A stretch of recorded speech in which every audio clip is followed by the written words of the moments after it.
দেখিতে গিয়েছি পর্বতমালা, দেখিতে গিয়েছি সিন্ধু। দেখা হয় নাই চক্ষু মেলিয়া, ঘর হতে শুধু দুই পা ফেলিয়া। একটি ধানের শীষের উপরে একটি শিশির বিন্দু।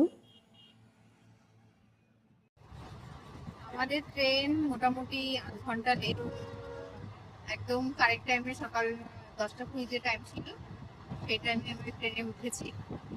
ট্রেনটা তখন থেকেই লেট ছিল, 10টা 41 টাকা ট্রেনটা ছেড়েছে, লেটে লেটেই চলছে, যেহেতু এটা লোকাল ট্রেন তাই প্রতিটা স্টেশনেই থামছে, প্যাসেঞ্জার তোলা হচ্ছে, প্যাসেঞ্জার নামছে, তাই অনেকটাই দেরি করছে যেতে।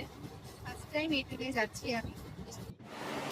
আমার মনে হয় মানুষ হিসাবে আমাদের প্রত্যেকের জীবনে এমন একটি জায়গা স্মৃতির মধ্যে থাকে যেখানে আমরা বারবার হাজারবার গেলেও এক অভূতপূর্ব শান্তি এবং ভালোবাসা উপলব্ধি করতে পারি।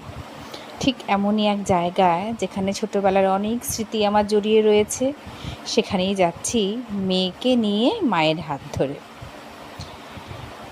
হয়তো আমার মেয়েও এখানে সুন্দর একটি স্মৃতি নিজের অ্যালবামের মণিকোঠায় রেখে দেবে, সেই উদ্দেশ্যেই যাত্রা। ব্যস্ত আমাদের সবার জীবন, তার মধ্যেও যদি সুন্দর কিছুটা মুহূর্ত আমরা একে অপরের সঙ্গে কাটাতে পারি, সেখানে আন্তরিকতা ধীরে ধীরে বাড়ে, বই কি কমে না।